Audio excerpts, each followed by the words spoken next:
Mr. Robinson. He disappeared. Nope, he's back. Get the email? Yes, sir. All righty, rock and roll.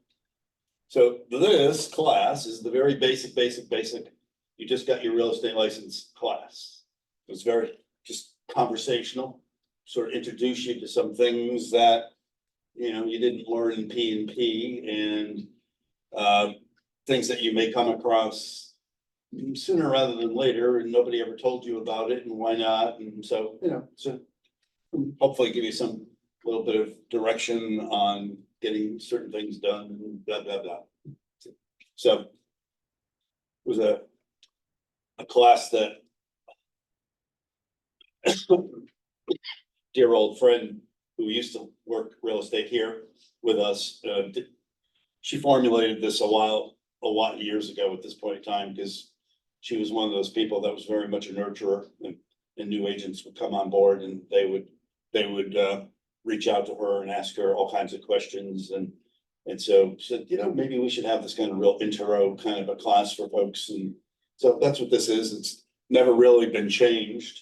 It could easily be changed, but as we go through some of this, there's a little bit of history that will sort of touch upon, just to, not that you necessarily need history because you don't want to have to unlearn things, but it's interesting.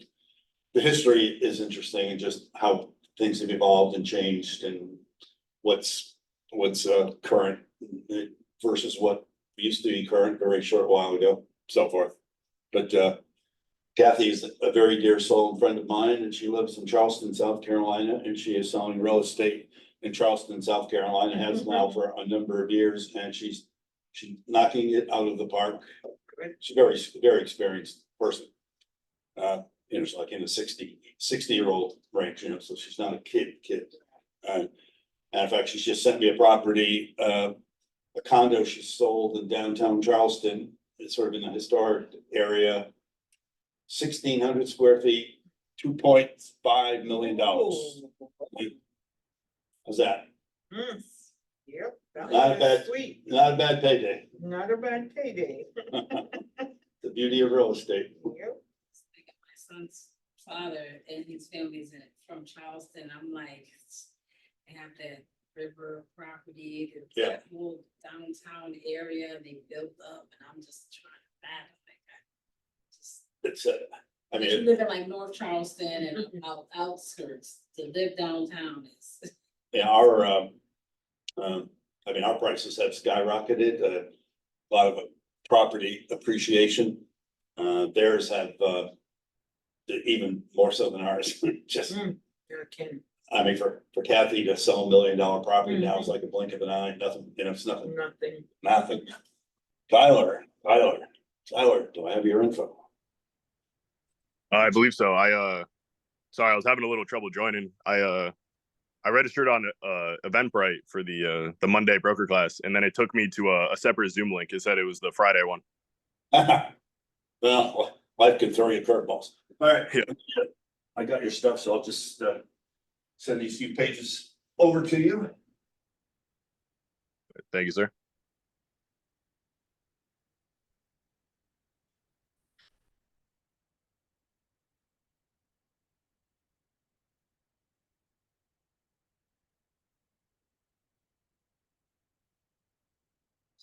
Wear your name tag. Did you get one? We're supposed to. It says wear your name tag. I go, yeah. I'm like, I was just telling her, I'm like, you know, when she was talking about the invoice for the headshot, I'm thinking they're gonna invoice it and just call it back. It ain't like how the monthly fees. Right. And I'm like, I ain't even headshot yet. Wait a minute, let me go to the email. I'm like, oh, okay. Yeah, I took mine. I let my sister take it. And we edited it, and yeah, free of cost on my cell phone, on her cell phone. That's how I got mine, and then I uploaded it in Canva, like changed the background a little bit, so forth. Send it to her. So I'll do one professional thing, but I'm like, that's where I can save some more. Yeah. Didn't come out bad. I think it's cute. Is there like a certain county you're looking at? Huh? Is there a certain county you're looking To buy. I wanna stay in the Hartford County, I really do. You'll like it, but I would go Middlesex County too, but not too far off, so like Portland, Middletown, Cromwell, I'll do those. Like for price range. Yeah, that's the problem. And then where I see stuff is where I don't want to be. So I'm not going to Waterbury. I refuse to live in Hartford. I'm not living in Meriden. Yeah, so then that's my problem. So like where I want to live. That's the problem. Cause I live in Hartford, no, I'll stay in New Britain, but like not seeing anything really coming into the Bronx, like the single family houses that are there, they're like on the smaller side. And like I've seen a few, but then the house is not functional, it's very choppy and it's expensive, and I have to put another, like. Yeah, about $100 or something, like. So I'm like, who's that? There we go. Gotta want, gotta like. Got your email, Tyler? Definitely. Yeah, I was able to join my computer now. Okay. Okay. So let's, I'm like, I'm chilling, it's whatever at this point, not stressing. you're chilling. Chilling on finding a house. Versus stressing. Yeah, Good. I'm so not. All right, so everybody, I think literally everybody's new. Tyler, you're new, right? I know Joshua, you're new. Yeah, this is my first broker class. Yep, okay, this is the basic class, conversational. Throw some things out there, we'll chit chat. So you can tell already by the age of this class, which I haven't changed. First thing on here is cell phone, check your messages. Now, the key there, just the historic purpose or point is when were cell phones actually introduced into our lives? Anybody remember? Period. Pardon? At this level or just like period? This period, cell phones, it was about 2007. I'm about to say early 2000s. 2007, that's not all that many years ago, right? Prior to that, there was a few iterations of phones, these big boxes you could have in your car. That's why I asked. I'm like, oh, There's all kinds of things, but you know, like now, everybody lives with their phone.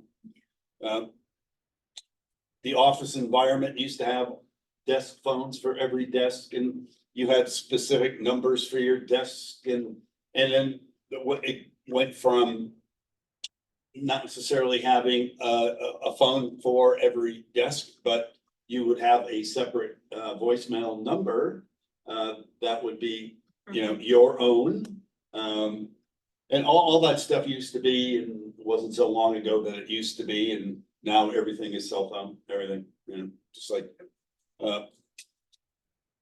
we live by our cell phones, and as much to my dismay sometimes is, you know, people walking down the street, running people over, looking at their phones and not looking where they're walking, and it's just we've really come a long way, which isn't necessarily good. Anyway, number two, the point of this is you're paying attention to your voicemails. I'm sure you all are. So these couple first items here are not necessarily things that you need me to be educating you about doing. So now the email, on the other hand, and you are all going to get KW. You already have all KW email. Whether you use it as your primary or you don't, it's up to you. But I just make sure if you're not using it as your primary, that you have your KW email forwarded to whatever personal email you're using, so you don't miss the emails, right? Because there are important messages that get sent out. The good, bad, and the ugly is as people become aware of your email address and, you know, various vendors and salespeople and people that want to sell you referral leads and, you know, this, that, and the other thing. you're gonna get hit with all kinds of emails. Just be a little bit introspective about it. There's a craze going on right now of getting leads from various, it might even come in from our command system.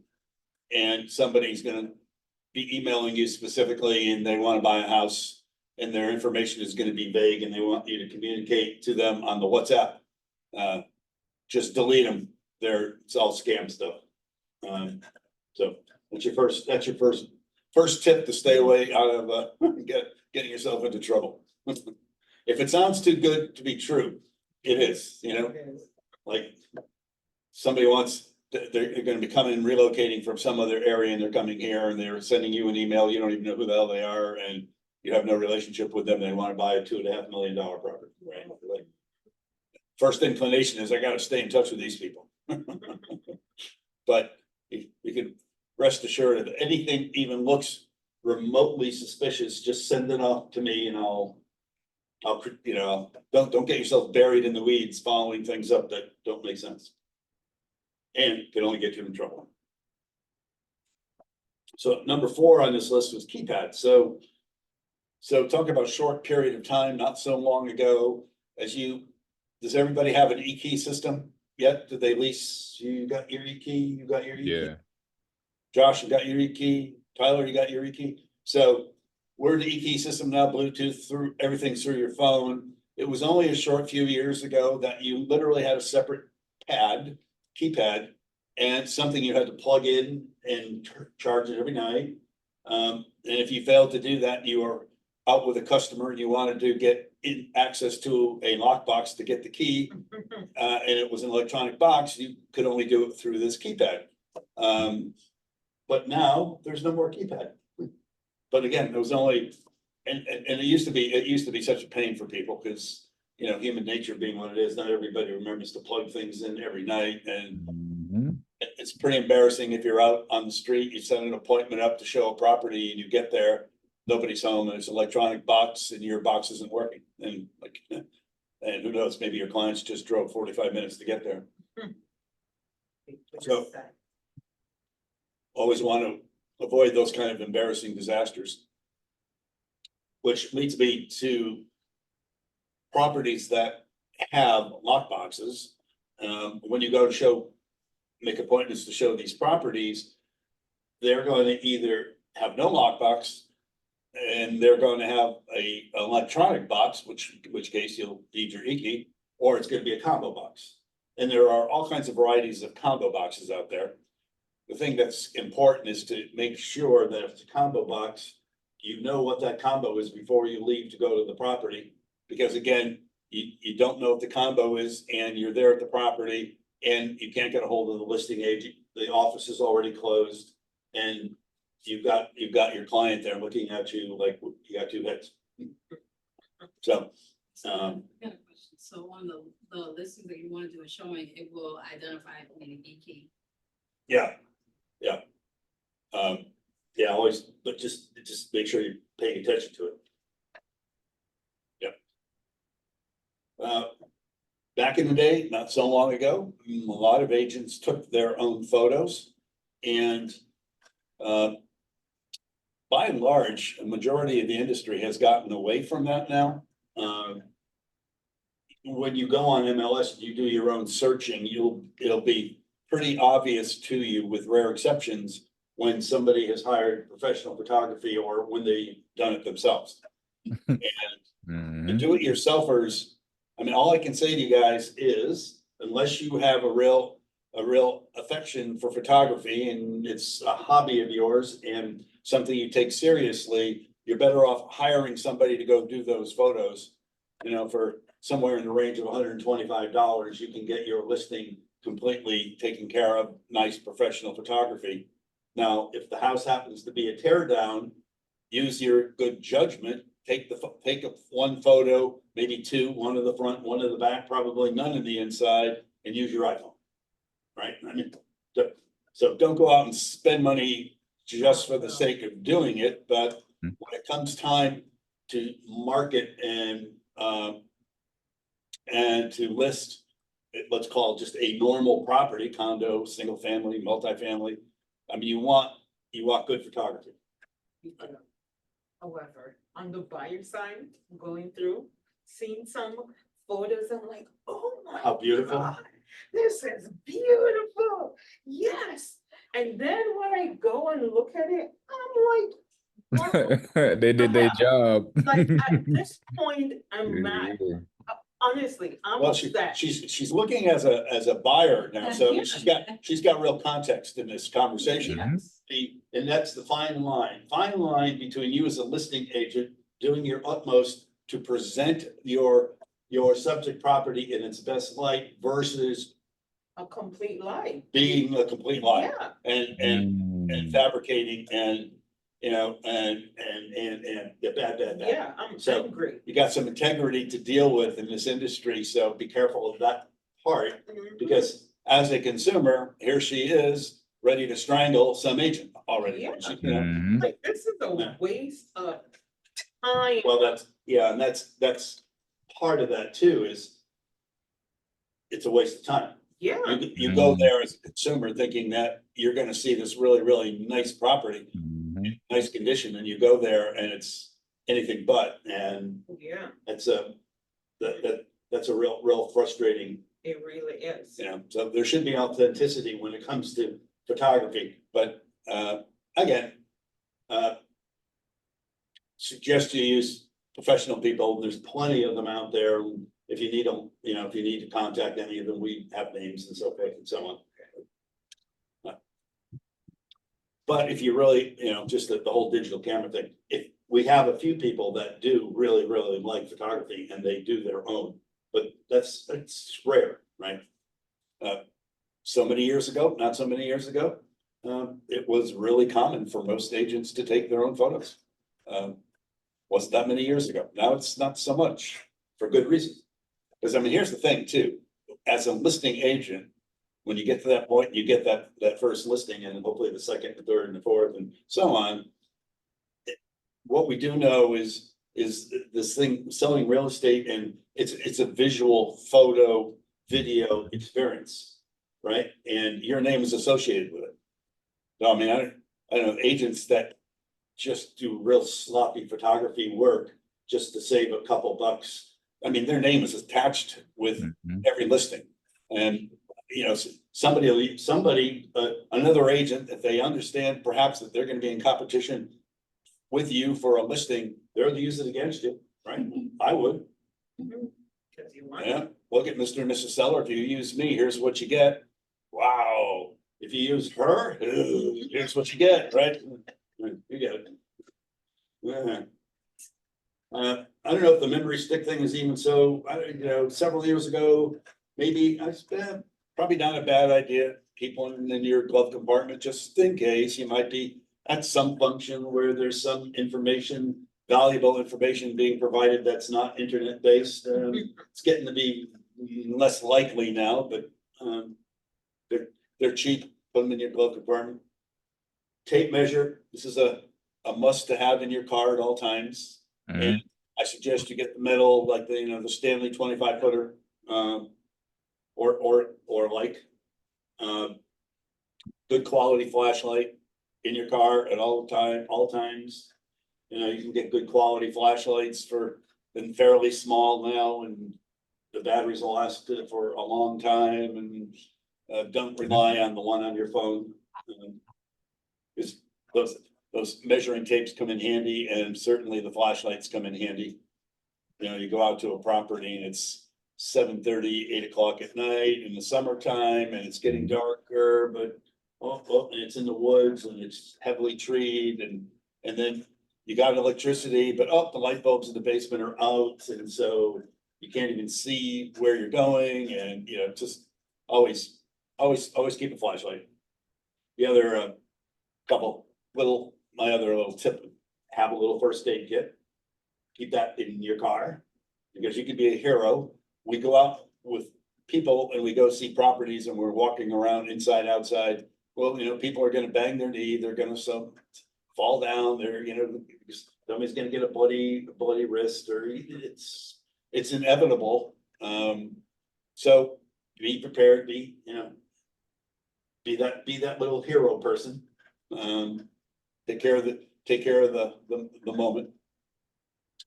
And then you can be as creative, I don't know, if the mask thing, obviously several years ago was pretty darn important that you at least had some kind of small supply of masks in your car. Just because when you're gonna go meet people for showings, you couldn't rely on the fact that they would have masks. And you might be going to visit a property that required masks. Mhm. You don't see that too much anymore at the moment, but having a small package of those things might not be a bad idea. Roll of paper towels. Anyway, you can be creative with that stuff, but certainly the flashlight, the little first aid kit, measuring tape, absolute. So build a showing kit. Yeah.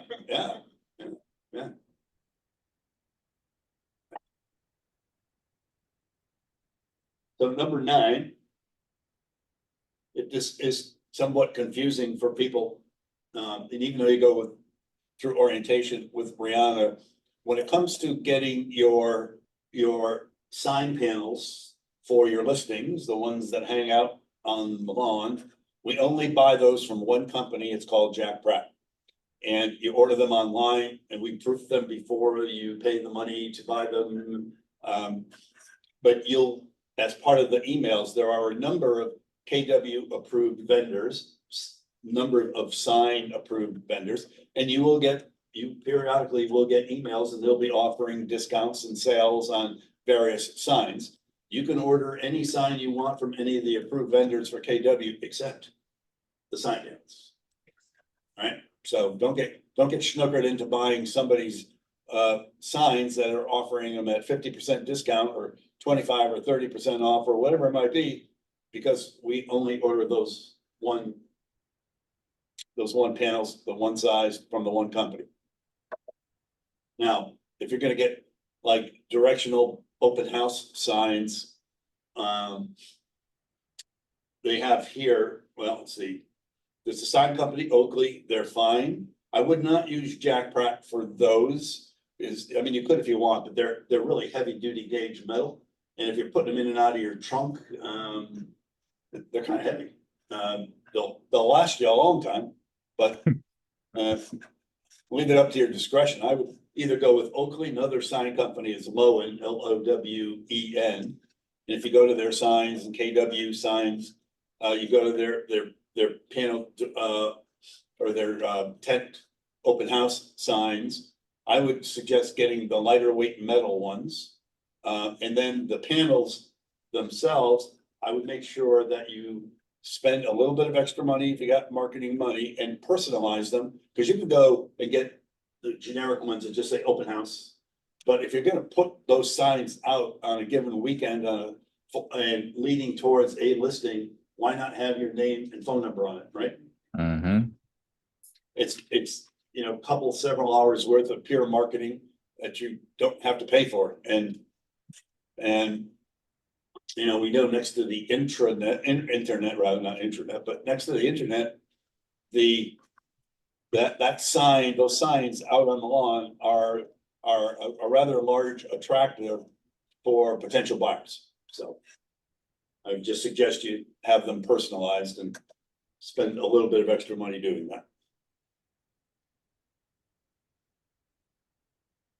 All right. We good so far? Yes, sir. Ladies? Yes. So, all right, next part. Oh, I'm an agent. Now what? Yeah. So all the training that you will apply yourself to with KW, it's just the constant drumbeat of it's all about lead generating, contacting people. Real estate is a contact sport, right? So the more people you're talking to, the more opportunities will come your way. And if you're purposeful about some of the conversations you're in, so that you get to introduce the fact that you are in real estate, that will be helpful. Being a silent agent is not it's not a good recipe for success. What do you do? Real estate agent. Yeah, so be purposeful about it. The name tag thing is just a great idea. When you're not just dressed in your muddy lawn clothes or yard clothes and you're out and about in normal clothes, wear the name badge everywhere you go. Just wear it. That's it. You'll be at the grocery store. These things people will strike up conversations. You'll strike up conversations. And you know, if that's a silly little $5 name badge, gets you one listing and one sale in a given year, that's not a bad return on your investment. Right? Mhm. So it's just adding it to your toolbox. Do we get it here or do we have to order? No, you have to order them. What do I do? I think I'm trying to think of it. There's a number of the companies out there, but I think in your orientation, there's Starburst. Is it Starburst? And ringing a bell? No, I know they got the resources in the orientation binder for all the stuff we would get. Yeah. I'll check. I'll check. When The I, only thing- hello, can you hear me? Yeah, Oh, I I got you. got like I don't know, I got this name tag when I got my free business cards. I think it just came free with it. that came with It it. doesn't have like a clip or anything. It's like magnetic to like put on a fridge or something. Okay. Tyler got a freebie. We didn't get that. Really? Oh, you're opening up Pandora's box over here. Yeah. Wait, Even though I ordered mine through Canva. I'm trying to see. Ty, was that just through Rihanna? I believe so. Yeah, it was just like Yeah, you should all, I mean, it's just all. Send her- Yeah, just send her email. I should take care of you. We didn't get ours yet, No. cause she had said that Oh, she you're was just waiting ordering, for them. yeah, So, the. All right, so you might want to wait till your cards come in as far as the name badge goes. Because I was gonna say, if you're gonna order a name badge, because you can go into the KW approved vendor people and you get all kinds of choices. Just make sure that it's something that's clean and simple. Because it's funny, because people will, I mean, when you're wearing a name badge, you want people to be able to look at that name badge and go, that's Jessica. Yeah, Yeah. versus what, you know. What is that? So that one that Tyler just showed looked pretty good because it seemed pretty simple and clean. Right. Right, anyway, just simple and clean, simple and clean. Alrighty. Yeah, I mean, obviously, as far as the lead gen stuff goes and, you know, any organizations, clubs, churches, whatever, just don't be a silent soul out there. And I would suggest, how many of you have something that would be considered a digital database of people? Your phone. Huh? Well, yeah, Facebook. yeah, I got told like the first thing was to just go into command and just anyone you could possibly think of, like put in their name, number, email if you have it into your database in command. That was like the first thing I got told to do. there you go. Yeah, the point is that sometimes people come into this industry from other industries where they have a database of people already established. But in this case, if you don't, what you should be doing is exactly that, is getting into command.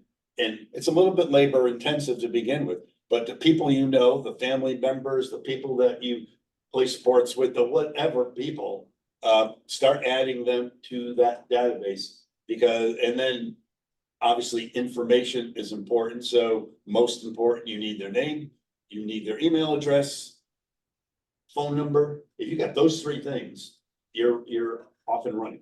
Because you can contact and stay in contact with people all day long.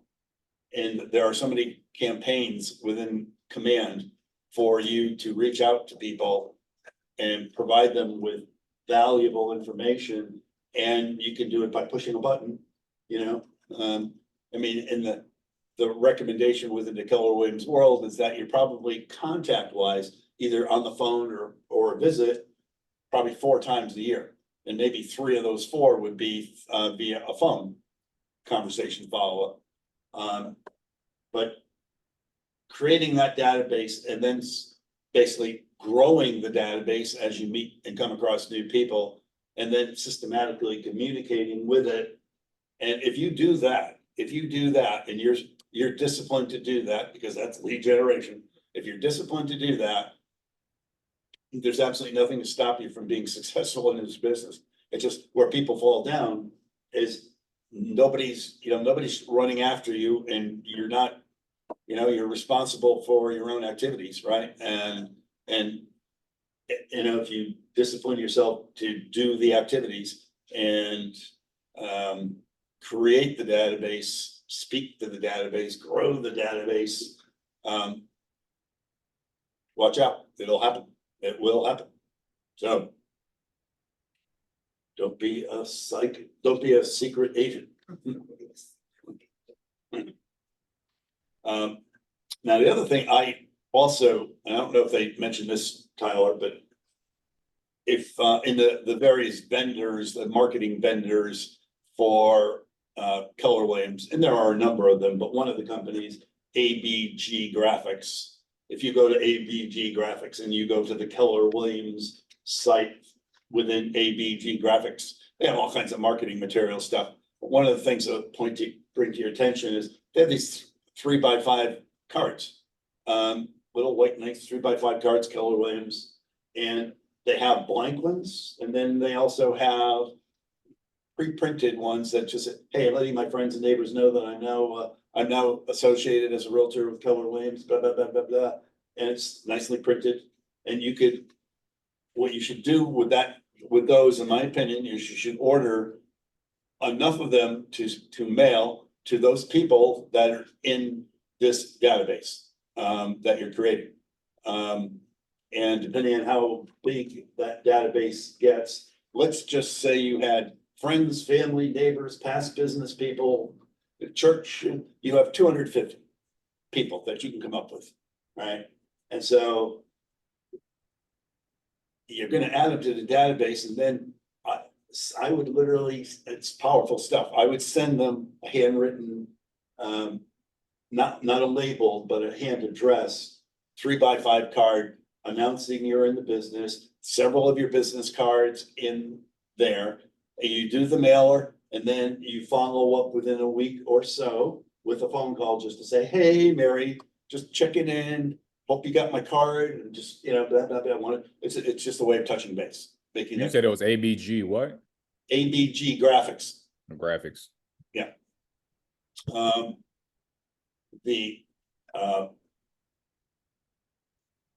I mean, it's powerful. The reason, well, I think it's somewhat obvious reason why the handwritten envelopes is people will always open a handwritten note card, right? Versus if it's got a label on it, a lot of times people are gonna trash it before they even open it. And you want this to be personal.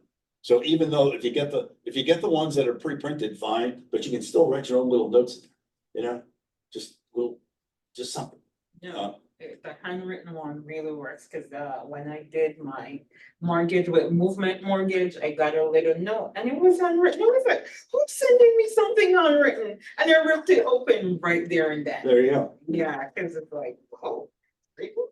I mean, for as long and for as many years as I've been doing this, and occasionally I have the good fortune of helping somebody versus hurting somebody, and they'll send me a note.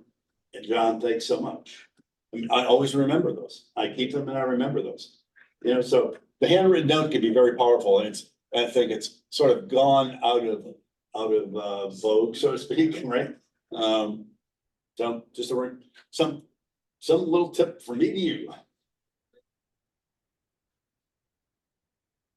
And then You know that, if you're mailing kind of bulk like that at the post office, they can give you a postcard fee instead of regular mailing fee. Yeah. It's just me. Yeah, look for those little helps. I mean, I don't know, because what the hell, what are stamps up to now? I don't know, 69 cents or something? Yeah, pretty soon. It's not gonna be long from now. It's gonna cost you $1 to mail something, right? I think So much for the value of your dollar. Yeah. Well, I ordered some from Canva. They're not mailers, but they're little 4x6 and I've been sticking them on cars. Alright. It's something I'm like, I'm announcing myself. Whatever you do, please don't put it in any mailbox. No. Do not put. Yeah, that's it, If right. you decide to like, do your neighborhood and you want to put those that don't have postage in a mailbox, I will tell you that the carrier will report your thing and then they will contact, then the post office will contact you. So just stay away from the mailbox. Yeah. What people do with, Don't put it on the mailbox. Don't Let's put it on- stick it on the cars. well, you know what you do, there, you can get some marketing pieces if you're gonna be doing the door knocking type of activity. You can get like door hangers Mm. with a little, whatever little message on that door hanger. And you know, you're gonna go basically to meet people, well, nobody's home, or they're hiding behind the door. You can just leave the door hanger hanging on their doorknob, and you won't get arrested by the police. Yep. All right. So.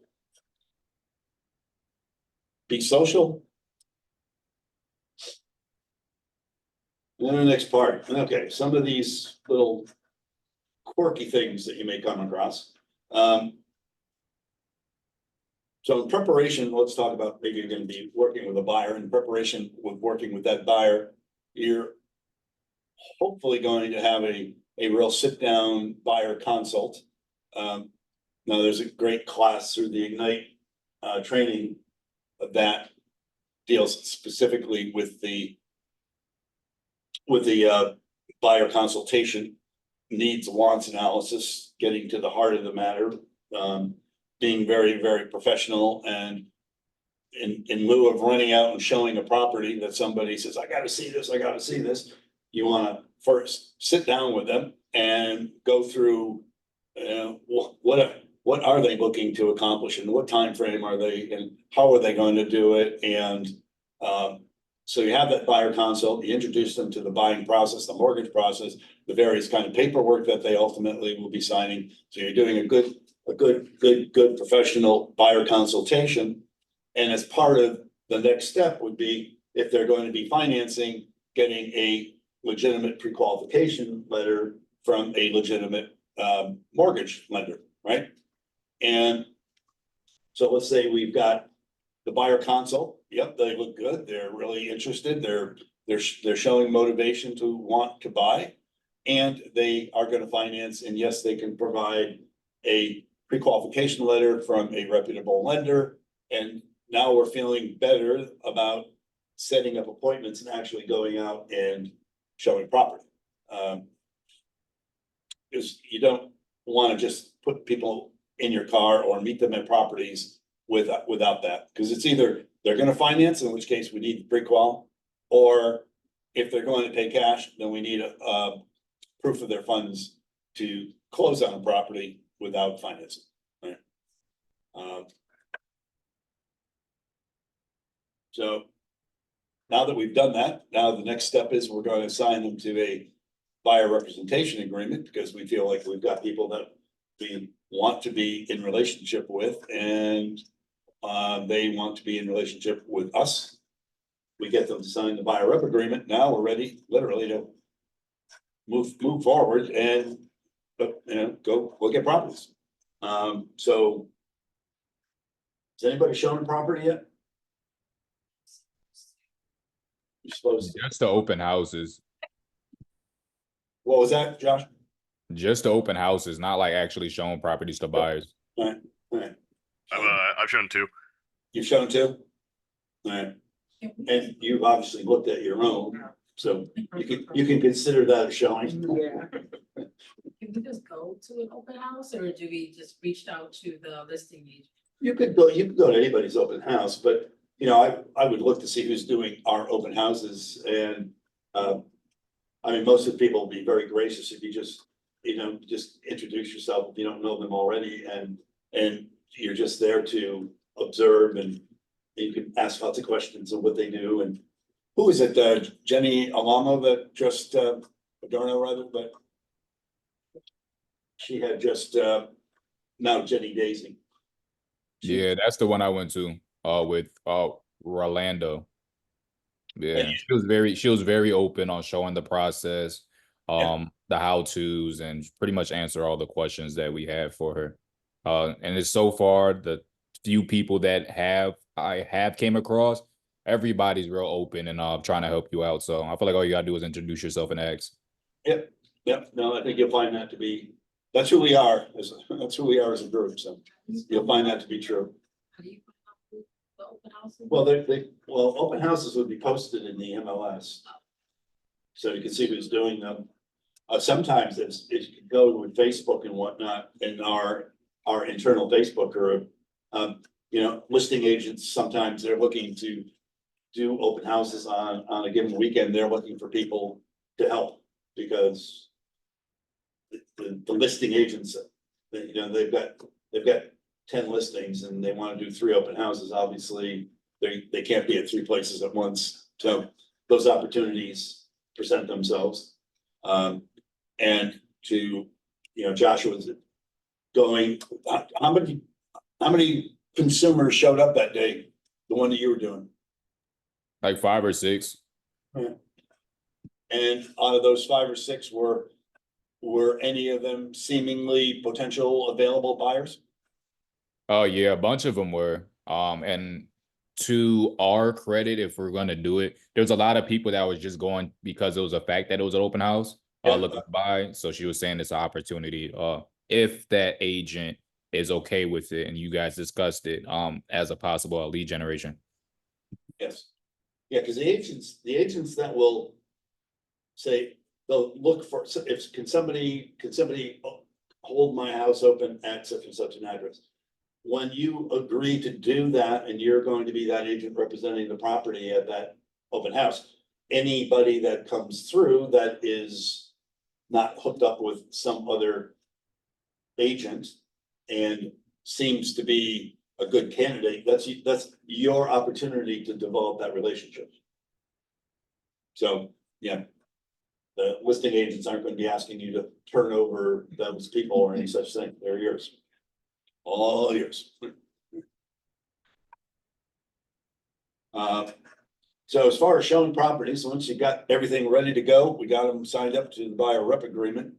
We've identified some properties and we're showing properties. And what has changed pretty dramatically over the last several years again is very few times now are you meeting people at the office and you're putting them in your car and you're all driving together to the property or properties. What's now taken place is you're meeting people at the property, and then perhaps if you have another property lined up, you're gonna follow each other to the next property and et cetera. I mean, there's nothing wrong with meeting in the office and heading out together, but it's not as frequent anymore. All right. And it probably is once you establish that relationship, that's really not a bad change in our procedures of showing properties as opposed to some years ago, because it's less wear and tear on you. You're not necessarily just being a tour guide for people and putting them in your car and driving all over creation, and then you're doing that every consecutive weekend for the next 52 weeks, and just like not a very good effective use of your time. But so let's say what might happen, you're gonna go show properties, gonna identify whether there's a lockbox, and if so, what kind of lockbox. You're gonna be on time, and you're going to stress to your buyers in advance the importance of being on time, because you only have so much control over that, especially if you're meeting them. And then when you're booking appointments, leaving yourself some leeway on the timing. And I mean, I used to, once upon a time, if I wanted to show property at noon, I would probably book it from my goal was to be there at noon. And I had grace 15 minutes early, 15 minutes late. After that, if it's gonna be sooner or later, you really need to be calling that broker or agency and going through whatever motions you need to change your time. Because that's the importance of people paying attention to time. And not everybody does, so we have to be cognizant that not everybody does. Some people you have to perhaps go out of your way a little bit more to stress the importance of the time. And maybe not other people, but use your good common sense and there are cultures of people who don't necessarily pay attention to time the way that we do. Right? And so for some people being an hour late, they wouldn't even think of calling you. Right? So you gotta be alert to identify those kinds of personalities and people when knowing that not everybody's are crazy Americans like we are, that, we're, of course, crazy Americans can be totally tardy as well, but anyway, gotta pay attention to time. They seem to tell to the Jamaicans. Huh? They seem to tell to Jamaicans. Jamaicans, Yeah. not good with time. No. No, right from the horse's mouth. Yep. If you want your party to start at 3, you better put a 2 o'clock or a 1 o'clock on the invite. Okay. Mhm. Yeah. So hopefully we got the time thing down. You get to you have an appointment for the property, you get to the property. And then always have to, at that point, it's like always be on your toes. Because all kinds of things can possibly happen. Not a lot of things happen often, but some, it's life. Did your 2 showings go okay, Tyler? No problems? Yeah, they went smooth. And Yeah. actually, speaking of when you were going over like some things to like bring, actually a tape measure was something that I didn't have but I needed because it was for Yeah. a commercial client, and he really specified he needs like 12-foot high garage doors.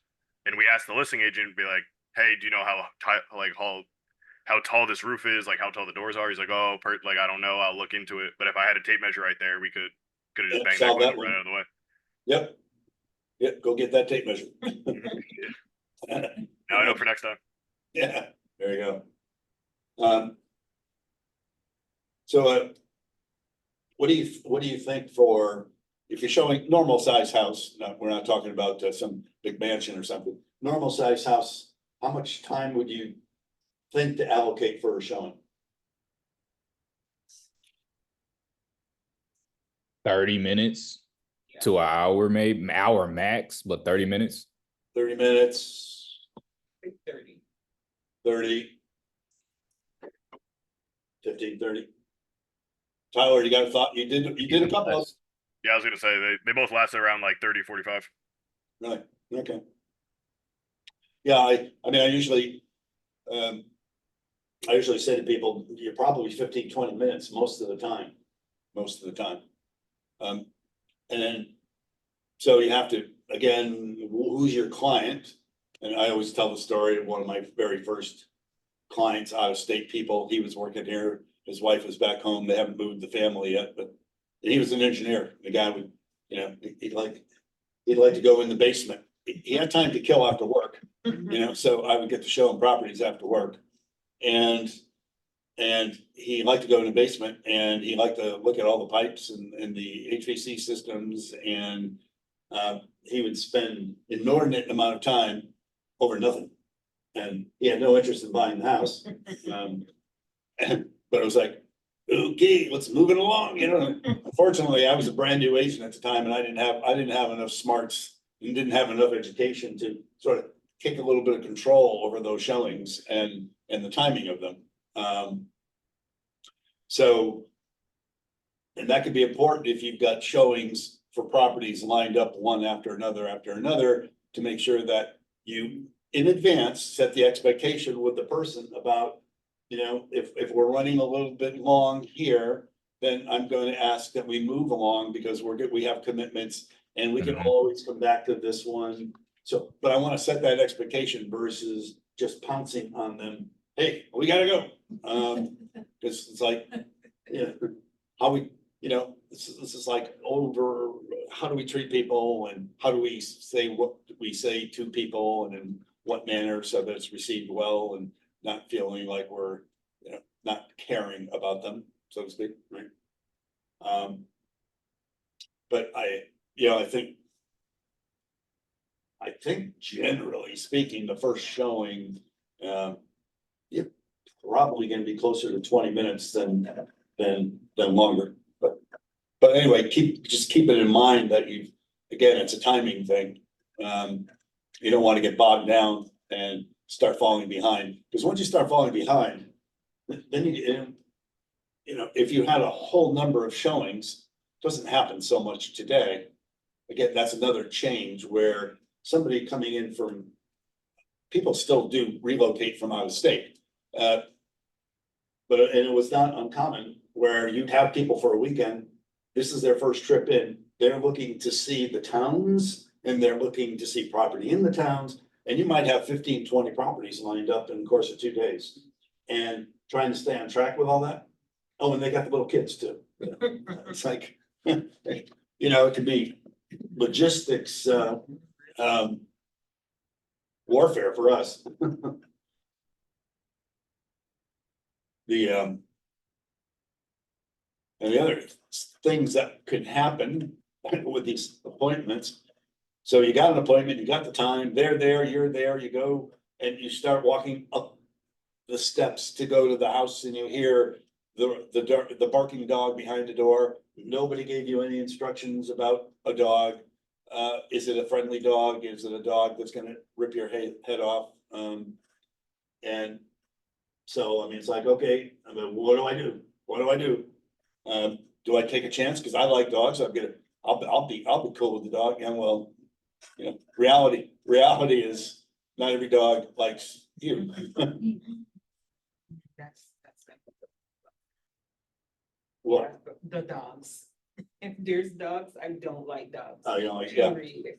Friendly or not friendly, I'm scared of you. Yeah. It's just the culture I grew up in. We never had friendly dogs. They're all They were all outside. man-eating dogs. Yes, you see them. they Like go my, chase you. my partner Karen loves dogs, but she's allergic. Mm. So, I mean, she has to be very careful not to go petting the dog. Right, right. Cause all of a sudden, her eyes will start watering and whatnot. I don't know if I always tell the story, so if I've already told this, because talk about dogs. My own personal experience. Again, a newer agent. And I had a listing, some people that lived about 10 minutes up the road from me out in Mark Hampstead in the country environment. And I had to get some listing paperwork over to them. This is before the internet, So I called them up, there was no answer. I said, well, I've got to get this paperwork to them. I'm just gonna go drive it to their property. I'll leave it. If they're not home, I'll just leave it by the door and I'll just leave them a phone message that I've left it there. So I drive up, I get out of my car and I'm walking to the front door and all of a sudden I hear the big roar. And this is not coming from inside the house, it's outside the house. Oh. And I can hear the bark coming around the back to the side. And I'm literally at the front door, nobody's answered the front door, and I'm backing up, I'm literally backing up. And I'm backing up into the woods. And I'm not quite at the woods yet. The dog has now come around the corner. Mhm. He's definitely a security dog. And he's a Newfoundland. Anybody know what a Newfoundland is? But I'm assuming a big. You can look it up on your phone. Newfoundland, they're about 185 pounds. They're big dogs. Mm. And this guy was protecting his territory and I was there uninvited. And I was like toast. There was no way I was getting away from this dog. And my very, very good fortune is literally the dog was probably 15 feet away from me and the door opened. So the homeowner was home, called the dog off. It's like, that taught me a lesson. You know, like, it's like, if you're not invited and you're not expected, you just don't be showing up. Mhm. That's my dog story. So I would say when you go to the door and you hear the barking dog, and you can't get a hold of the listing agent, I think you have to report your mission. I agree.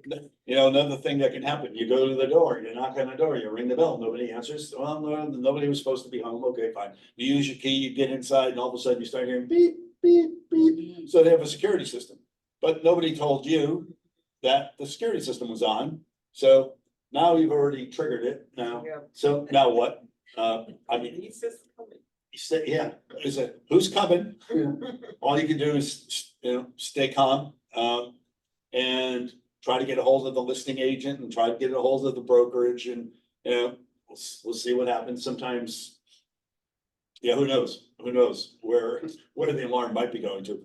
But Mhm. again, how often does that happen? Not very often, but, people, I've had it where literally go to the door, you knock on the door, the homeowner opens the door and they start like, they're angry, they're yelling at you. Like, what are you doing at my house? And, well, we booked an appointment, the agency confirmed it. And we go to the property and the homeowner hadn't been notified. And, oh, by the way, the homeowner was absolutely upset with their broker. They were gonna fire their broker. And we just happened to be there at the wrong place at the wrong time. And literally, what do you do as an agent? All you can do is stay calm, make your apologies and be as professional as possible, leave, right? Then you go to the property and before you even get out of the car, or you get out of the car, your buyer says, I'm not going in there. I don't like it. It's like, well, we're here. We have the appointment. I have no interest in seeing this place. Why? Maybe it's next door to a factory and in the photos. And the photos didn't show the ugly factory next to the, right? And, so you get a case like that, what you want to do is go to the door, knock on the door, ring the bell and introduce yourself and make your apologies. The fact is, it's not gonna be the right property for your buyer because of X, Y, or Z, but just don't leave, right? Even if you have a vacant property, at least it's described as vacant, just always get in the habit of ring the bell, knock on the door. You can't always rely on the fact that the information is accurate, right? Other kinds of things that can happen, you might end up going into somebody's house and all of a sudden they've got like free flowing water in the basement, some pipe burst or something, it's like, that could happen. Or so you wanna make sure you call the agency and make sure you notify them of what you've uncovered. Anything untoward like that, you'd wanna notify them, not just leave.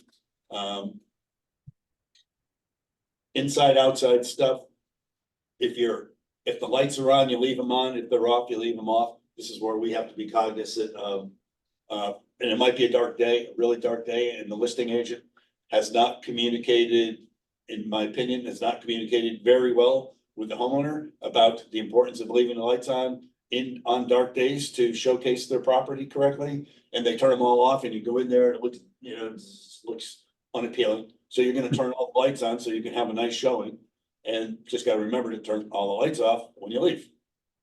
You go out the back door through the sliders, out into the backyard, patio, deck, whatever. Make sure when you come back in, you secure that slider. That seems to be a big one that somehow gets overlooked from time to time. Sometimes people will mistakenly, on the way out, that key that goes in the box, it ends up in the agent's pocket. And, so we just need to be aware, and be prepared.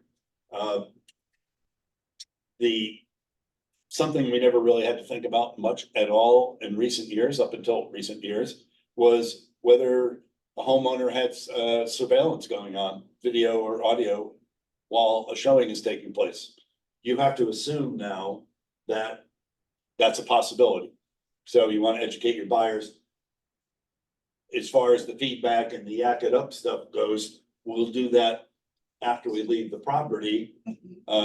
You know, either standing outside or when we go down to the next property or later on that evening for, you know, for the feedback talk.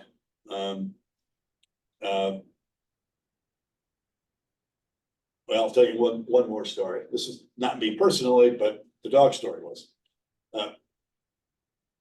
Crazy stuff. A listing we had, it was years ago, this is years ago, in New Britain. It was a older complex that had been converted from apartments. A lot of all the units looked very similar. It was a market unlike this one where there was a lot of inventory on the market. And there were a lot of units in this complex that were on the market. Ours was one of them. We did not have a showing booked for our listing. An agent with their clients mistakenly thought that they had the right place. They didn't knock on the door and ring the bell. They just accessed the key through their keypad, take the key out of the box, and the first thing they're doing is opening the door. Because the unit they thought they were showing was vacant. This was our unit and it was not vacant. And our client, and I think it was kind of a little bit of a rougher neighborhood. Here's the story. The true story is our client, when that door was open, was at the top of the stairs, buck naked with a gun pointing down at her front door. She was scared to death, right? She thought she was being, and all hell broke loose. I mean, nobody got shot. She didn't pull the trigger, but I get apparently the buyer and the buyer's agent, they freaked out, and it was like people, and our client was totally upset as to what the hell was going on. So I had to get involved and talk to the various people, but that could have been a disaster, right? So it's just like, Jesus. Oh, yeah, you're To knock and ring the door. ring the bell, knock, ring the bell, knock, and wait, give somebody a chance to, you know. Now. Okay, enough of those stories for the moment. All kinds of little things can happen. The ones I get a kick out of are when they have the kitty cats in the basement and they want you to make sure that the kitty cat stays in the basement. And of course you want to see the house and your client wants to see the basement, and cats being where your cats are, right? Yeah. That cat's right at the top of the stairs waiting for that door to open so they can, you know, dart into the house. Exactly. It's like, so it's a cat and mouse game. What do I do now? They give you one more of what not to do. So this was just a couple of years ago. It was our listing. Definitely was a country property up east of the river. Might have been out in sort of Mansfield or out in that area. And the agent who was thought she wanted to book an appointment to show our listing, had gone through the motions of doing what she needed to do, but our client had not confirmed the appointment, so she did not have an appointment. But she had a buyer coming from another direction. They were both traveling quite a ways, at least 30 minutes, I think, each, coming different directions. So she doesn't have the confirmed appointment, but she's at the house, her buyer's at the house. Ring the bell, knock on the door, nobody answers. She obviously doesn't want to have to go home. So she takes it upon herself to crawl in a window. She found an open window and crawled into this person's house and was caught on camera. And it's like, I know. It's like, fortunately, the seller was a nice enough guy. He didn't have her arrested. You know, it's like, oh, Lordy be. Yeah. People do funny things. I agree. Yeah, people do funny things. Yeah. So there's probably enough war stories about things that can go awry on a showing, right? Just stay on your toes. Stay alert. Lights, pets. So we get to the point after whatever number of showings. And you have the buyer that wants to put forth an offer on a property. Hallelujah. Now, talks here about doing a buyer's CMA. Depending on how much time you've spent with the buyer and how many properties you've introduced them to, that might be something you're going to need or want to do. And maybe not, because they're familiar with the marketplace and they're just ready for that next property that comes on the market in their wheelhouse to pounce on it. And so it's not necessarily going to be a case of CMA. Our market, as it always shifts, the shift we're in now says the seller, if it's a new listing, the seller's in control. And it's not a matter of a buyer saying, well, it's on for 300,000. I wonder if I could offer 275 or 280 or 260. It's a matter of how many thousands of dollars over that 300 will I have to pay in order to win. But different market, different times. Doing a CMA for a buyer is part of our fiduciary responsibilities as a buyer's agent. So if they want to put that offer in, we're going to get the purchase and sale agreement put together. We're going to have their pre-qual letter from the lender. We're going to have a copy of an initial deposit check made out to the listing brokerage. We're going to have the purchase and sale itself. We're going to have the property disclosure condition report that the seller has provided with their listing. And if it's older than 1978, we're going to have the lead disclosure that the seller would have provided with the listing.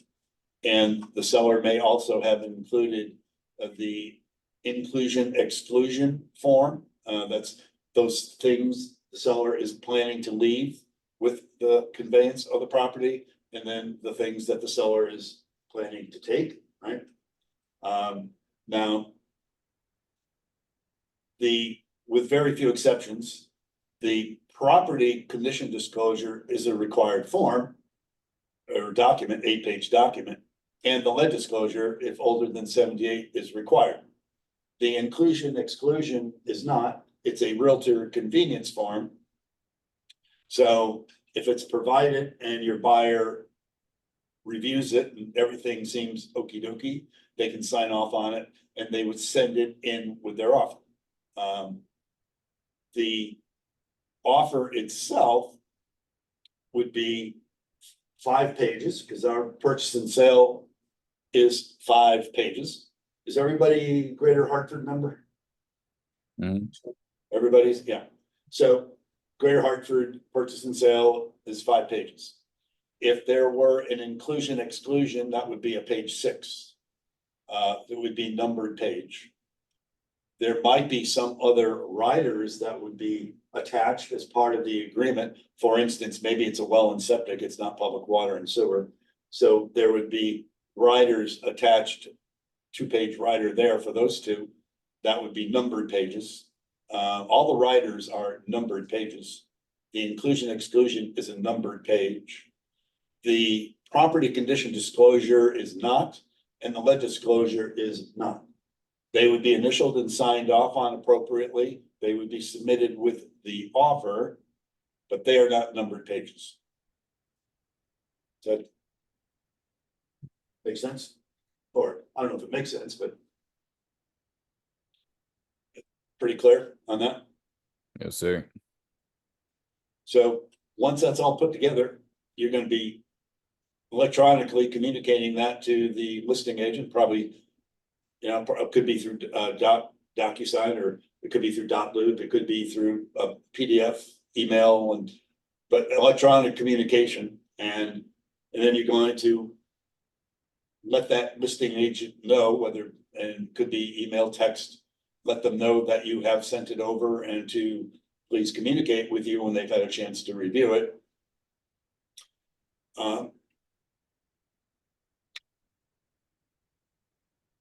you know, it's interesting times now with these multiple offers and, you know, sometimes you'll get better response from listing agents, sometimes not.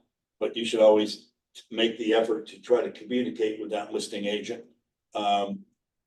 It's typically going to be in your buyer's best interest if you are able to communicate versus not. Once you do get a communication, and let's say we're not in this crazy market right now where you got 25 offers and it's a one-shot pony because whoever is going to win is already with their initial offers submitted their very highest and best, put their best foot forward, and there's not a lot of negotiation going on other than the seller wants some other condition met. Like, you can't have inspections or crazy stuff, but way of the world. But if there's negotiation that's going to go on after that initial offer is submitted, that's going to be done through verbally. And not every state, some states require counteroffer forms every time there's something that's going to be changed. It has to be in writing and go from one party to the other party. And that can be very cumbersome. Fortunately, in Connecticut, we're not doing that. And so it's on the other side of that, it requires us to be very clear and very focused on what we're doing, what we're saying, what we understand to be the communication, say the counter offer from the seller. Because we're gonna now turn around and relay that to our buyer. We want to make absolutely certain that we have all the conditions of that counter offer and we have them correct so that our buyer knows exactly what steps are being provided to them or what counter offer so that they can make their decision on how they want to respond back to the seller. And I think it's always, if you're in that environment, make sure you're modeling that or feeding back with the listing agent. Just to make sure that what they're telling you, that you clearly understand. So you literally model it right back at them. So in other words, John, if I heard you said their counter offer is in this and this and this. Is that correct? Yes, it is. Okay, great. Thank you. We have to be very careful about, we all think we're good communicators, but I think we all are guilty from time to time of assuming things. I hear something and based on the way I perceive it, I'm certain what Jessica just said to me. However, it may or may not be true, right? So you always want to get supporting communication that you are in fact understanding. Excuse me. Yep. Sorry to like kind of break your train of thought, but Yeah. are these meetings recorded or like are we able to access them like afterwards? You know, it's a good question. We're working on that. Now, I know it's being recorded, but I have to ask Rihanna, I think I think there's a way, but I think you'd have to listen to it in the same day. Gotcha. At this point in time. I mean, we are working on trying to create a library. So that won't be that inconvenient. But I'm pretty sure, so if you were in the intranet site, the 815, where the training calendar is, does everybody know how to get there? Yeah, Joshua, do you know how to get there? Yes, sir. No, Mm, mm. no, but well, she sends out one weekly, so. But yeah, but if you go right to the training calendar itself, I think to hear the recording, I think you have to go back there and click and get onto the link on that particular day's class. So as soon as we're done, I'll walk you through that. Yeah, I was just asking because I'm gonna have to leave a little early because I have to start getting ready to go to work. Go to work. Yeah. Where's work? What do you call it? I work at a restaurant. Is it a restaurant that you make good money at? Pretty fortunate. Yeah. Yeah, good. All right, that's great. It's a great industry to make money Yeah. at. It's yeah, I've already talked. It's a great lead gen too. Yeah, Being a waiter, yeah. Great lead gen. but yeah, well, yeah. Yeah, our Amber Jones is actually one of our ALC members this year. I mean, Amber still works, she still works a restaurant job. She does both, and it's a great lead generation source for her, absolutely. And then for these classes, is there a specific like curriculum you going by? Because I remember the first time I came in person, it was for the contracts. And this time I was expecting the contracts as well. You get what I'm saying? But I like this even better since this is different. But is there a certain curriculum, like a rotation you go by when you do the classes? Yeah, it's usually each of the classes that I do, there's like 9 of them, probably each one would be once a month. Mhm. And if you go to that training calendar and you look at the weeks, you can see which ones I'm doing on which Monday and which ones I'm doing on which Friday. Mhm. I got you. And it was what I say to everybody is, if you need the material from a particular class before the class, or let's just say that the most recent time I've done the class, you weren't able to attend it, just reach out, because we'll go through everything we need to one-on-one. So I don't want you guys to feel that the support isn't here for you when you need it. Yes, sir. So you don't have to wait for the next class if you need it now. All right, but thank you for your time. All right, Tony. Go make some money. Yes, sir. Yeah. Actually, he's pretty good at this. Let's see, what was I gonna, oh, yeah, well. Yeah, as far as so we talked about the offer, getting it presented to the listing agent and maybe whatever kind of counter offers there may be, but once we get to an agreement, we have the fully executed agreement in writing.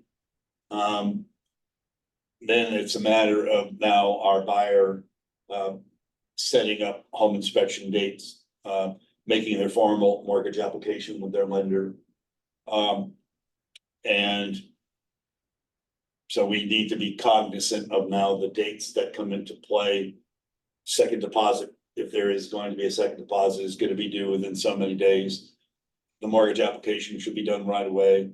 If it's a conventionally financed loan, that mortgage commitment time from the execution of the agreement to the actual commitment date for the mortgage is about 30 days. It's maybe 45 days for like an FHA loan. If it's a CHFA loan, it might be even as much as 60 days.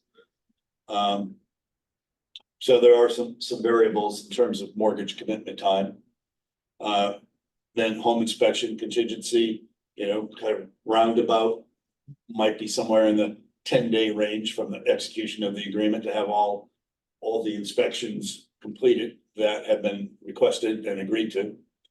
And then once you're past that point, then the next thing would be the bank appraisal coming out prior to the mortgage commitment date to appraise the property, assuming it appraises good.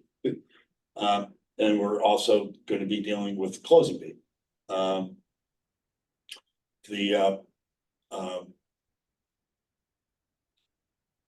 Setting the parameters, the expectations for the buyers at the time you do that buyer consultation.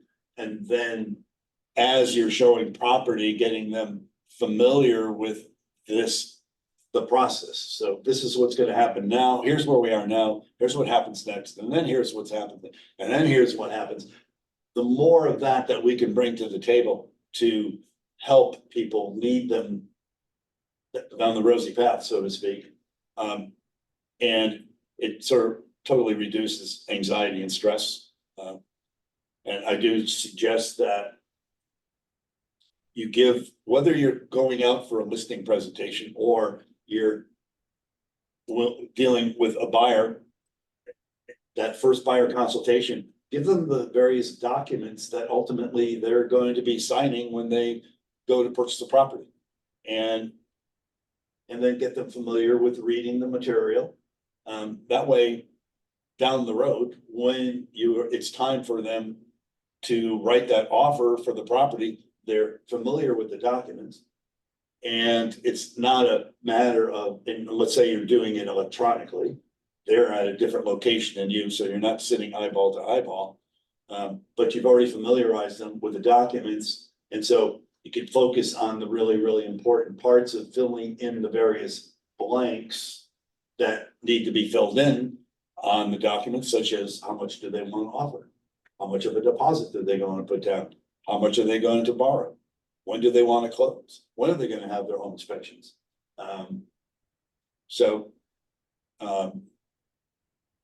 Yeah.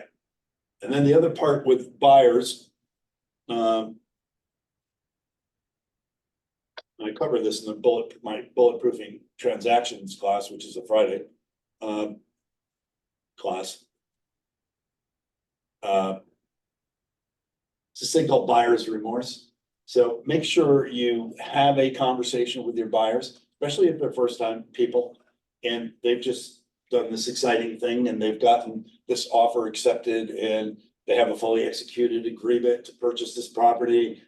And we don't want to send them home without at least advising them that they might get very nervous and maybe even feel ill. They might get sick to their stomach, the whole nervous tension, anxiety thing. It's hard to know who gets affected by buyer's remorse and who doesn't. So for us as agents doing our professional best to educate them to that possibility. And if you do, you can have the conversation about, look, it's a normal phenomenon. People go through it. You may or may not. If you do, relax.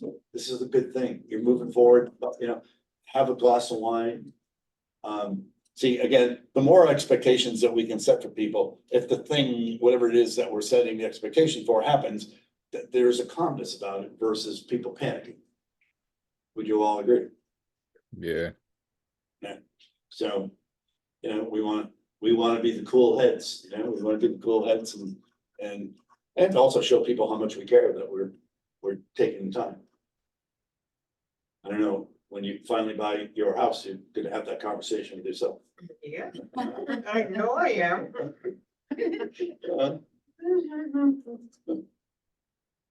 But, when you're on the other side of the equation, and that would be the listing side, it's a listing presentation versus the buyer consultation. It's getting, it's being prepared. It's kind of knowing your market. What are setting the expectations? What are they looking to do and what time frame? And, it's usually for agents, it's a little more nerve-wracking initially to run out there and go eyeball to eyeball with somebody who's selling their property versus, because that's like, we're gonna make a decision, we're probably gonna make a decision pretty darn quickly, who we're gonna choose, you or the other person, or the other person. Usually if you're that first one communicating and you're prepared and you're professional, you're gonna get the business. But you gotta be prepared and you gotta be on time and set the expectations, walk them through the whole selling process, just like you would the buyer. Don't assume that they totally understand it, even though they're adult people and this may be a house that they might be their first home, or maybe it's, they've owned several homes. Just make sure you're not assuming that they understand the process, take the time to walk them through it. Obviously right now in our current market, getting listings is, that's absolute money in your pocket. Right? Money in your pocket. Agreed. Yeah. The last page of material I put in here, it's just, this looks a little bit different now, but it's not too much different. When you log into the homepage of MLS, you have all these icons on that homepage. Pay attention to some of them other than just going into MLS to do your searching. And like the smart tax, you want to get property data information on a property. And let's just say it's a potential listing. And the house has never been on the market before, or hasn't been in the last 13 years or so. And that's about the length of history that you'll see in MLS. If a property's been on the MLS in any status in the past 13, 14 years, that information will still be on the MLS available. But assuming that's not the case and these people want to sell their house, the smart tax is where you're going to go to get their property information. The other place you can go other than the smart tax is go to the website of the particular town, go to their official website. And then you can always, each town is laid out differently, so there's no one specific way to do it, but you have to hunt for the land records, for property records, either by name or by property address. But that should be, would be the identical information you'll get from smart tax. This fast stats. So if you want to start getting smart with real estate language and what's happening in the marketplace, new sales, pending sales, listings year over year, month over month stuff, up, down, backwards, sideways, the fast stats, you can put your search criteria in and you can be educated pretty darn quickly on trends and what's going on. And so you want to start spending and paying attention to that.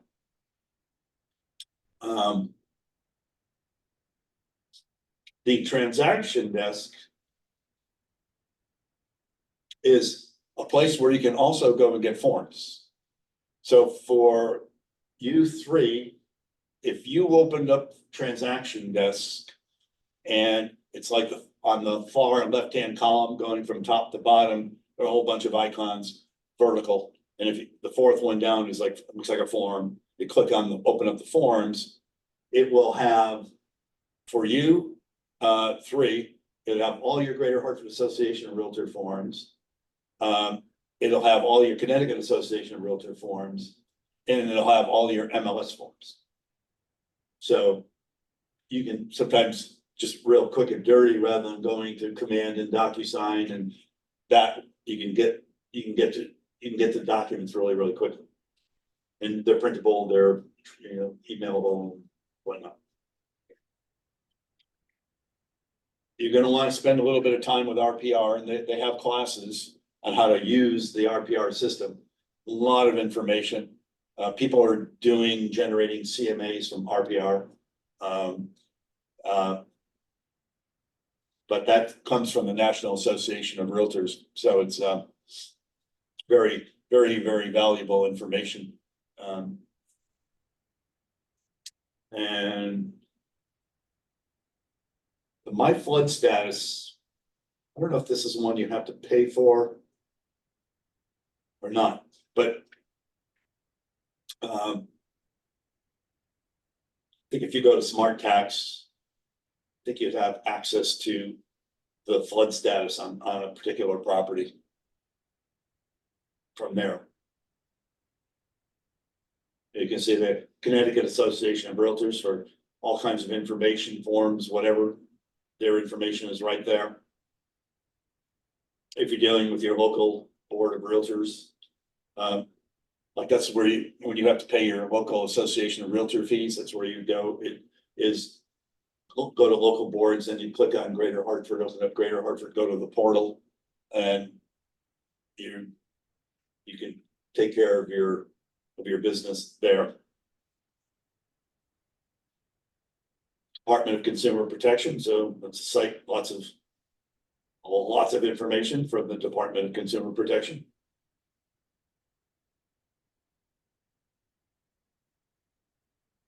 And Supra is the ET system lockbox system that you pay into. Pardon? Supra. The Supra Icon. That's the name of the company, Lock boxes. the electronic boxes. And the e-key system. So it was what mention those things for you.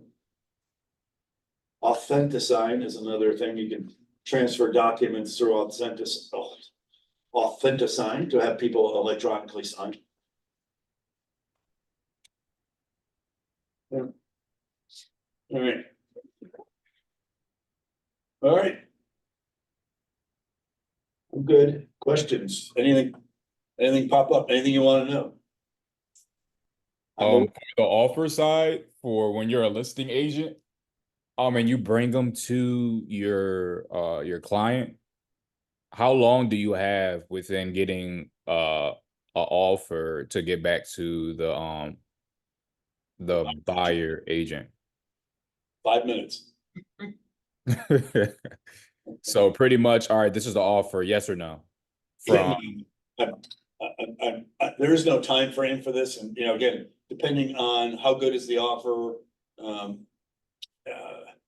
how much time does the seller, need to think about it. The one thing you don't want to do, if at all possible, is just let things drag. Even just say, I accept it, I see your offer. Thank you. I'll let the seller know. I'll get back to you. Yeah. And Sometimes, the buyer's agents it's not uncommon for them to want to know, when do you think you're going to be presenting my offer to your seller, because, who knows, your seller could be out there in the middle of a vacation up there in the middle of the mountains someplace with no cell service, right? Well, I'm not going to be, thanks Joshua, but really I'm not going to be able to get a hold of them until, the weekend. Yeah. Which would be frustrating if you're the buyer's agent for sure, but that your seller took off and you and that seller as a listing agent didn't communicate as to how you were going to communicate while they were away. Thing with, I'm glad you just triggered something. The back and forth between the buyers and the sellers and their agents. Understand in Connecticut, a verbal acceptance of an offer is not an executed agreement. It has to be in writing. And this happens, and it happens frequently enough where, and you might be, well, just take an example. You're in an environment right now where it's common for multiple offers and you got 6 offers and one of them turns out to be the winner. And maybe it wasn't the winner initially. It was a good offer. Seller just wanted to tweak something and counter the buyer on something. And while they're basically deciding if they've got a deal or not, they finally they get to a point and say, yeah, we're going to accept that offer. And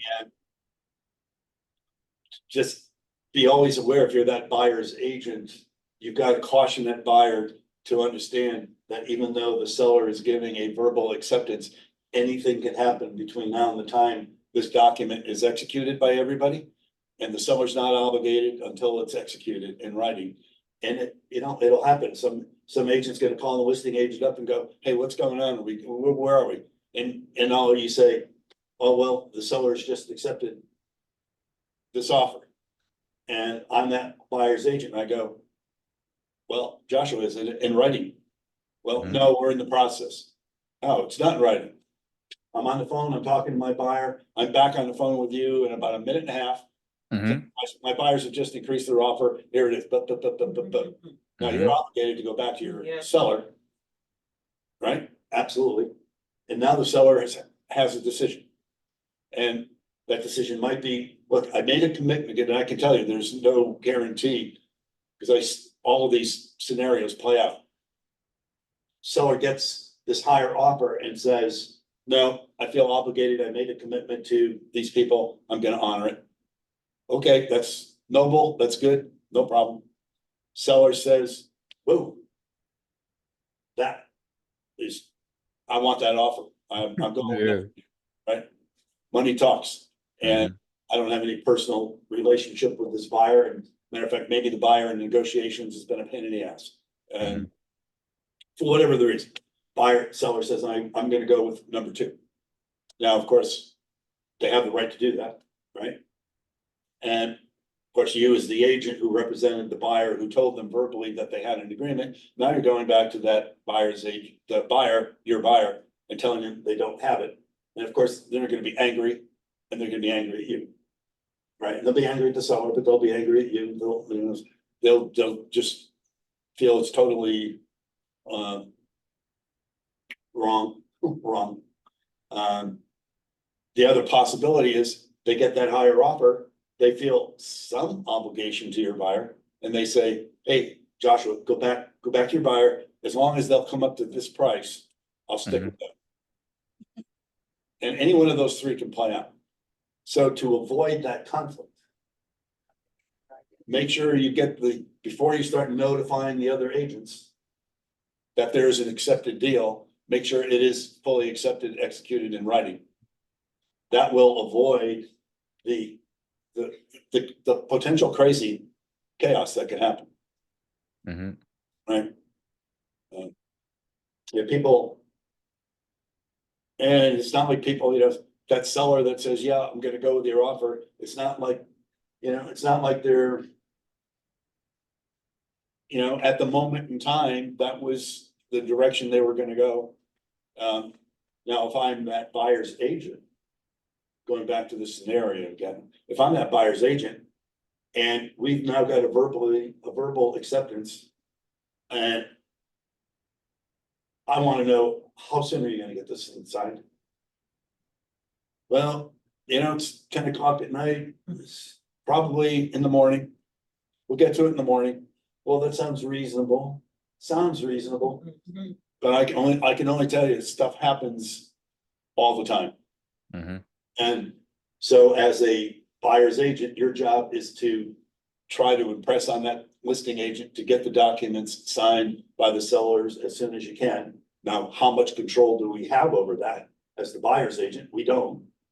But except for verbally questioning and pressing the listing agent to get it done ASAP, and how soon will that be? And if I'm the listing agent and I tell you, this just happened in this past week, last week. I tell you, Joshua, that your buyer's got it. And then I'm actually not getting back to my seller until tomorrow afternoon. And sure enough, tomorrow morning, that better offer comes in. Now I'm not getting that document signed because my seller is very interested in that second offer. And then you, as an agent representing that buyer, you're not feeling so good about me. It's like, why didn't you get it done, John?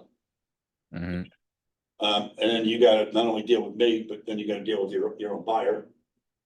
So this stuff can get messy, you gotta be on the ball, you gotta be right on it, and conveying to people that their offer verbally has been accepted always needs to have further conversation about what that means. And really, it doesn't mean anything until it's signed, That's true.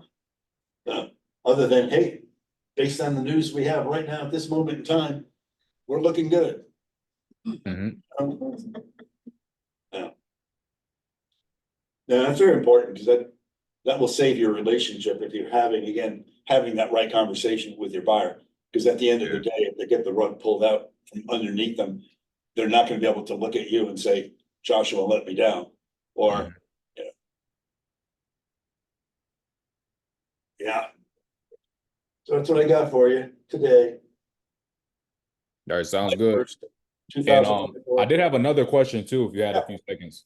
Yep. I'm having trouble. Well, I'm not having trouble. Well, I'm in the process of trying to create a CMA.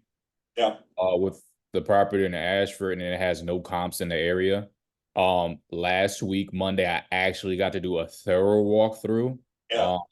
And I'm trying to build my value proposition on how much to go for on commission based upon the things that she wants me to do to help her get it to market. So like comparing that to what she wanted to do to the property, we're thinking of just selling it as is, and I don't really know how to price it with things like how to reduce it from the roof is new, but it needs this work. The boiler's new, you get what I'm saying, but the kitchen needs to be remodeled, like adding and subtracting that to whatever Did you take any pictures? yeah, I have a handful, yeah. Like shoot them over to me. I got you. So yeah, text me, I think you did once, but text me the property address. Mhm. And then it's vacant, right now? Yes, sir. The property address and then the few photos that you've taken. Mhm. And I'll work with you on going up and looking at some properties or what seems to make sense. And Mhm. it's out in Ashford, I believe, right? Yes, sir. Yeah, so you get into the rural towns, sometimes there's not a lot of activity, so finding comps for CMA can be, take a little bit more work, because you maybe have to go to a neighboring town that has similar kind of real estate, to find. And then sometimes in this marketplace, quite frankly, you kind of just, you're shooting a number and let the market Yeah. rise or fall with it. And right now, you shoot a number, and as long as you're not being crazy, the market's gonna rise, it's gonna rise with the market. You put a $250,000 listing price on a property, because this is like a small little ranch house, right? Mhm. And next thing you know, you got an offer, it's $295. So, it's like, so the market has absolutely taken care of the difficulty of pricing. Mhm. And I think you probably end up finding when you go live with that, that'll be the case here. Yeah. They're just being better equipped for the presentation when we sit down. Like you said, being professional, knowing each step of the process, being able to present it in that way. I do want to sharpen my sword on that, so when it comes time, I could, even though I know the person, I could still practice acting as Oh, if, yeah. yeah, No, that's yeah. and that's a very, very good point, because this is somebody and this is a person that's gonna do business with you. But you wanna treat it as if this is a client that you don't know, you wanna give it that respect, that professional courtesy. And it's just a great opportunity when you have the opportunity to have this sort of interaction with somebody you do know. You just don't take it for granted, that's all. Yes, Right. sir. Yeah, so I'll send you the email of the address and then a few pictures that I do have, Okay. and then we can go. Perfect. Sounds like a plan. I appreciate you, John, for the class. Nice Yep. seeing you, ladies. You guys have a good one. I'll see you soon. See you, bye. Peace. I didn't know how to get to the calendar. Yeah. So, well, so go to the mykw.com, go to that homepage. www.kw.mykw.com. So www. www.kw.mykw. Dot my KW.